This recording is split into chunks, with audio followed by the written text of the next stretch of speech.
Watertown City Council has what's called a work session tonight to learn more about a couple of different projects. It is the 8th day of September and the meeting will be at 7 o'clock tonight. The mayor is joining us to talk about a couple of those issues and a couple of other things that we're feeling that are worth of discussion here. So good to see you. Thanks for coming in. What's new from the weekend, from Friday, just before the weekend, talking about homeless situation. Developer PJ Simeo once again offering up property over on Main Avenue and offering that up free of charge to help out the homeless situation. The county took up the offer from Mr. Simeo back in 22-23 to help out with the homeless situation, gave them a place to be. Things are a little bit different this time around because you do have some help that's out there, the shelters that are already open. But I guess I just want to hear what your response is. Do you think it's something the city should look into? We'll take up the offer?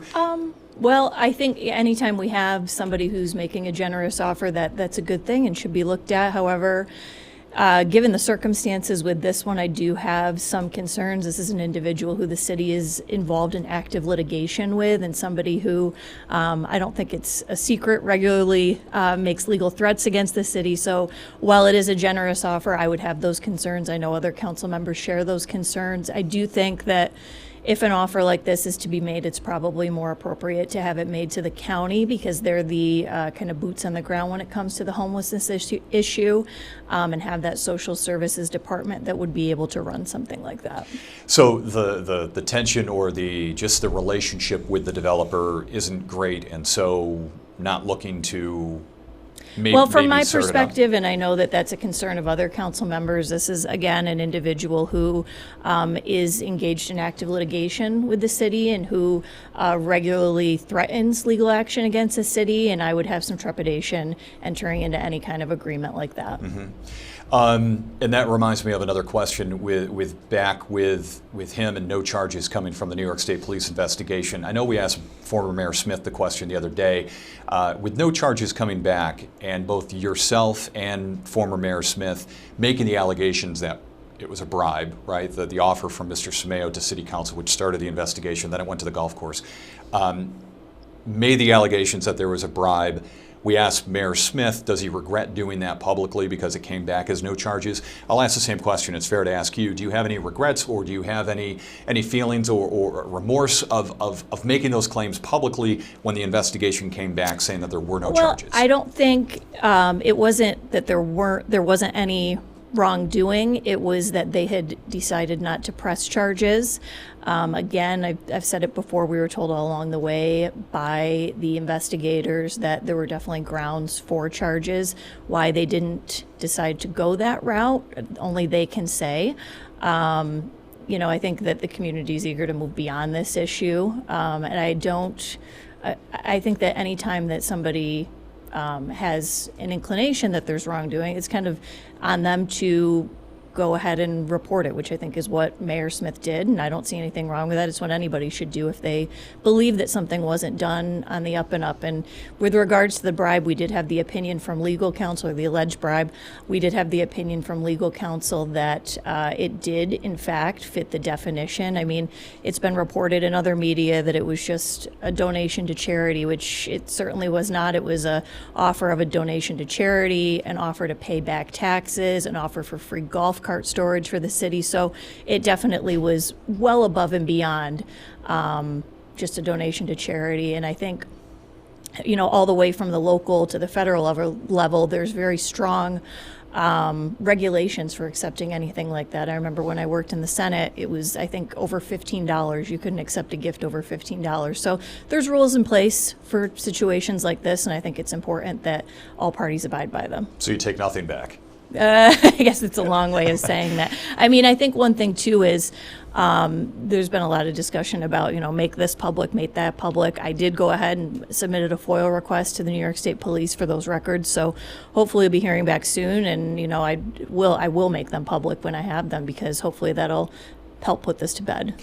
You're not the only one asking for them. Channel 7 has asked for them. I'm sure other media has asked for them. I think Mayor Smith may have asked for them. So it would be great if all of a sudden it was one just data dump of Sure, information for everybody, because yeah. a lot of people are asking for it. Certainly. Do you think some of the, not all, some of them, but the allegations that there were phone calls and text messages, is that part of the transparency? That people should be able to see what those were? I mean, I think if you're saying that one part of the discussion or the investigation should be public, I know there was discussion amongst some of the council members that emails related to the investigation between investigators and legal counsel should be made public. Well, then really everything should be made public. We were told by investigators, and all of the council was told by investigators, that there were 6,600 points of communication between the private individual, the local developer, and those three council members. I had a discussion with the investigator where he was reviewing certain text messages, the contents of those messages, and indicated that they would be subject to FOIL. So I think that it should all be public. When you sat down with the investigator, was that like sworn testimony? Is that something you had to sign, or were you just answering questions? What was the environment like? Regular discussions with the individual. I did provide a deposition at one point in time, but beyond that, phone calls, meetings, those sorts of things, but nothing that had to be sworn aside from the deposition. Let's talk about what you have coming up tonight with the work session. A couple of big projects and good updates. Council driving the need here, right? Asking for some updates. The first one's the courtroom, city courtroom, which back in how many years ago? It's a long history. Long haul. Was supposed to be 2 courtrooms, and Correct. Former Mayor Smith, I think that's a feather in his cap, and he'll tell you For it sure. is, that he got the 5th Judicial District to back off, not having to build a second brand new courtroom was such an expense. You still have to do some improvements. Yes. How far along is the city in this project? So we're in the design phase right now. We're going to hear tonight, I believe, that the designs are complete for this project. As you said, it was like back in 2015, 2016, the state had said you have to build a second courtroom. As you mentioned, Mayor Smith kind of led the charge to get home rule legislation in both houses of the legislature. I was working for Senator Ritchie at the time, kind of, help shepherd that through. It was signed into law. It eliminated the need for the city to have to do that, but it didn't excuse us from the fact that we needed to make some improvements. So there's going to be, as we'll hear tonight, and as we've heard before, but again, we're kind of approaching the end of the design phase here, improvements made when it comes to the entryway with security, I believe the siding, the outside of the building, the roof, and then some HVAC improvements that we're going to have to make. I mean, the price tag was, I believe it was estimated around $3 million, and this is years ago for a second courtroom. This is going to be hopefully drastically less expensive. What does the security look like? Drastic? Because people use that entrance just to visit City Hall too, right? Correct. All entrances then? I believe it's going to be that side entrance that people generally use. Yes, that is going to have security there. Exactly what that's going to look like, I'm not entirely sure. I imagine it's going to be much like at the county courthouse. Okay. I would assume we'll hear more about that tonight. But that's going to be an improvement that we're undertaking during the construction. People are going to be using the front door, so it's going to be a little bit different as far as access goes for people during construction. But then after the project's complete, people can resume using that side door. The circumstances, the atmosphere, the environment is different right now too, because the state law requirement is if you a courtroom for each full-time judge. Correct. Right, and we did have 2 full-time judges, and that's where this all started. That's changed though, right? And that's what the legislation did. Was it changed it to 1 full-time, 1 part-time. Right, and so it kind of backs off of that need for that second full-time courtroom. The second thing that you have on tonight, the water project, drinking water improvements. There's a long name for that too, but that's you get an update tonight for this. This is where the city is on the hook for a project now, $60 million of cost to improve the front end of water, the drinking water, and improving it because the city failed a couple of tests years ago or quarters ago, but you get an update tonight on this, and the questions have been, why do we have to do this? Not from you. Well, you kind of wondered, but I mean, why do we have to do this if we're not in non-compliance anymore? Sure. What do you learn tonight? So tonight I think we're going to hear some of the stakeholders. We'll have Dank there to talk a little bit about this, and I think specifically spend some time talking about the non-compliance aspect of things. they'll give us a history of the quarters we have not been in compliance, along with our water department, haven't been in compliance historically. And as you noted, we have been in compliance recently. I think they're going to probably talk a little bit about the ramifications if you're not in compliance. And then go through where we stand with the project, especially from a funding side of things. So if you're in non-compliance, okay, so when we talk about that, it means that some chemicals or whatever's in the water, a byproduct, if after your water is treated and it comes in to somebody's home, it tests hot for something.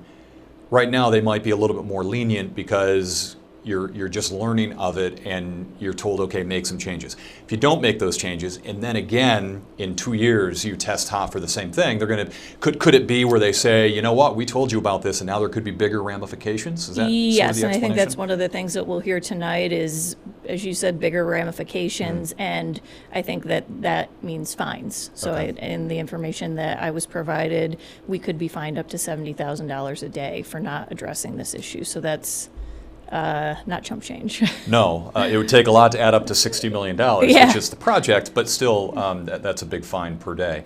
And for funding for that, you're looking at all avenues.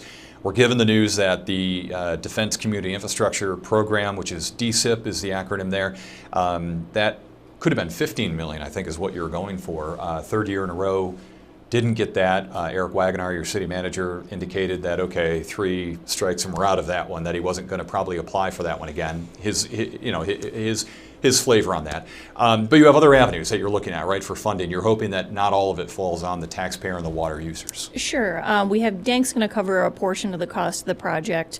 And then we also have other grants that we're going after through the state, EFC, and then the Northern Border Regional Commission. We're going after money through them, and then congressionally directed spending. So we're kind of trying to go all avenues in an effort to make this less of a burden on the taxpayers. Wouldn't it be great if you learned that the price tag has come down a little bit? I mean, That would be awesome. Everything everything's escalated. going up. Yeah, but after COVID, right? Everything just shot right up Sure. for cost of doing stuff. But maybe that would be. Do you get an update on cost tonight, or you don't know? I don't know that we'll be getting. I would assume we will be, Yeah. hopefully, but we'll see. Well, hopefully it's not another $10 million more. I hope not. Don't jinx us. And it goes in the other direction for the city of Watertown. Anything else coming up for as we get into, it's back to school? I know that there's been some communications out of City Hall, be careful, all that stuff. I know you'd repeat that, but anything else as we get into the fall that the city's looking forward to? Nothing major. I would, I guess, point out to people we've got our Harvest Festival coming up last weekend of September, new location. It's typically at Thompson Park. We're moving things down to the fairgrounds. Going to be much bigger, have a carnival that's right. atmosphere. Not just a day anymore, right? No, it's a several-day event. I believe it's Friday, Saturday, Sunday. It might not be Sunday. You have to look on the city website and make sure of that. But it's going to be an expanded event, a lot more of a carnival-like atmosphere, like I said, with rides for kids, vendors. We're going to have some really great music, entertainment, and it's just going to be a family-friendly event that entire weekend. And we're getting out of summer, and the city hosted, not necessarily organized the block parties, but we're part of it, right? What was the feedback from that? Anything bad? Nothing bad. All around great feedback. We have a fantastic group of volunteers that really make that happen. And luckily we had great weather for all 3 events. And so, we just thank the volunteers, thank the city staff who play a role in helping prepare for that and, start planning for next year now. Yeah. Any changes for next year? The organizers seemed to indicate they were looking to maybe go bigger or do something different, but it's always fun to say that. Do you know any specifics? I don't know of anything specific. I wouldn't be surprised knowing them if they want to make it bigger and better. We'll wait to hear what they have to say about what they want to change and go from there, I guess. Yeah. All right, very good. The work session tonight, 7 o'clock. It is a chance for the public to be there, but no privilege of the floor or anything like that not a work session. for a work session. So, but people can attend. It's at 7 o'clock tonight. You can learn more about it. Are they streamed as well? Yes. The work session? So you can also stream that back at your home if you want to learn more about those 2 projects that are going to be spoken about tonight. Good to see you. Good to see you. Thanks.